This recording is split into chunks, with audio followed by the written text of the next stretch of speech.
Bwana Yesu asifiwe sana. Naitwa Pastor Evasia Goel. Na leo nataka tuongee kuhusu mafanikio ya kiuchumi kwa mwanaume. Na kabla sijaenda sana, nataka ujue kitu kimoja. Mwanaume ndio mtu wa kwanza Mungu kumuumba. Mwanaume ndio mzaliwa wa kwanza wa Mungu. Mungu alitaka kujireplicate. Mungu alitaka kutokezea kama yeye. Alitaka kuumba kitu au mtu anayefanana na yeye. That's why alimuumba mwanaume. So kama uko hapa unanisikiliza na ni mwanaume, go with me na kuna kitu utajifunza kikubwa sana. So kuna mahusiano fulani ambayo Mungu alikuwa nayo kati ya Adamu na yeye. Ukiangalia tokea mwanzo. Tukienda kwenye kitabu cha Mwanzo sura ya 1, tunaona kwamba Mungu aliumba kila kitu.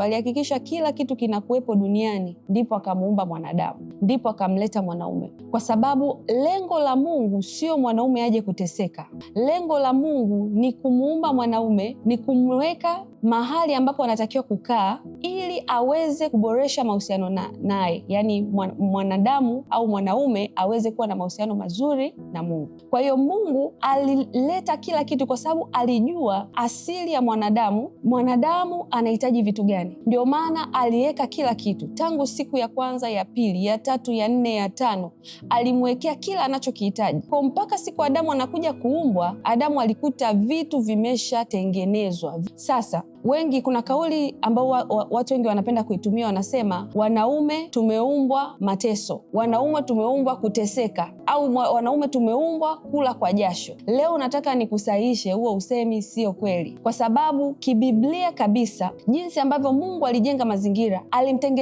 alitengeneza mazingira ya mwanaume kwanza kuishi katika mazingira mazuri, kwa sababu Mungu anajua kwamba wewe una jukumu kubwa la kuiangalia familia yako. Wewe una jukumu kubwa la kumwangalia mke wako. Wewe una jukumu kubwa la kuangalia watoto wako. Kwa hiyo Mungu ni baba. Kwa hiyo kama ni baba, hawezi kukubali kumleta mtoto wake kwenye mazingira ambayo ni magumu, ambayo yatamfanya yeye akae katika hali ya uchungu na ugumu. Najua wakati naongea hivi utajiuliza, mbona pastor unasema hivyo, lakini mbona maisha yangu mimi ni magumu? Twende na mimi taratibu, nitakuelekeza. Tunaona Mungu baada ya kuumba dunia, akaweka kila kitu, akamweka mwanaume. Alipomweka, baadaye ndio Mungu akaja kumleta mwanamke, akamtoa katika ubavu wa mwanaume. Sasa kwa nini Mungu alimtanguliza mwanaume? Kwa sababu alikuwa anataka amtengenezee mazingira ya yeye kuwa na kila kitu, kwa sababu ndo mzaliwa wake wa kwanza, ndipo aweze kuwa na familia. That's why nashindwa kuelewa wanaume ambao wanakimbilia kutengeneza mahusiano kabla hawajatengeneza mahusiano na Mungu. Yaani wanatengeneza mahusiano na watu au na magirlfriend wao kabla hawajaweka mahusiano na Mungu, kwa sababu yale mahusiano na Mungu ndio yanasababisha hata mambo yako ya kiuchumi yakae vizuri. Ndio maana leo hii unaona wanaume wengi wanakula kwa jasho. Utanielewa vizuri wakati naenda mbele kwamba wanaume wengi wanakula kwa jasho na wameona kama ni jambo la kawaida sana kula kwa jasho. Leo niko hapa kukuambia kwamba sio jambo la kawaida mwanaume kula kwa jasho, kwa sababu kula kwa jasho ni matokeo ya laana ambayo Mungu aliitoa baada ya Adamu kumwasi Mungu. Kwa hiyo unatakiwa ujiangalie kama mwanaume. Kama unakula kwa jasho, unakula kwa mateso, unaishi kwa shida, kwa ugumu, kwa changamoto, na unajua kabisa kuna Mungu mbinguni, ujue, uwe na uhakika kuna mahali ambapo unatakiwa kupatengeneza ili mambo yako yaweze kukaa vizuri. Lakini from the beginning Mungu hakumtengenezea mwanaume kuishi kwa shida. Kuna usemi unasema kwamba mwanaume atakula kwa jasho. Wanaume wengi sana wanapenda kuongea wanaume tumeambiwa kula kwa jasho bwana. Tena wanajivunia wanaume tumeambiwa kula kwa jasho bwana, kula kwa shida bwana. Leo nataka nikwambie hivi, huo usemi sio kweli, kwa sababu Mungu angekuwa anataka mwanaume ale kwa jasho, angemuumba siku ya kwanza kukiwa bado hamna chochote duniani.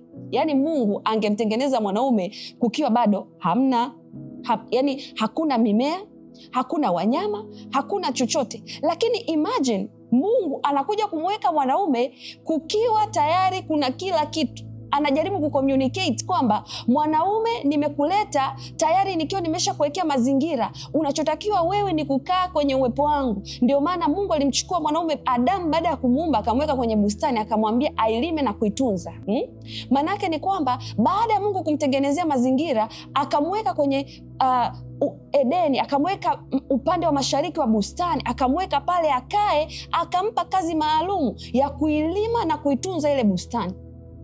Manake ni kwamba alimweka kwenye uwepo wake, alimweka mahali pazuri. Ndio maana kuna mahali unaona baada ya Adamu kula tunda kumwasi Mungu, Biblia inasema kwamba Mungu akamsikia Mungu akitembea wakati wa jua kupunga. Mungu alienda kumtembelea, alimsikia Mungu akitembea.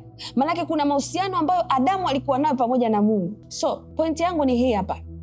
Mungu hajaumba mwanaume ili aje ateseke. Turudi mwanzo ambapo Mungu tangu alipoumba dunia, tangu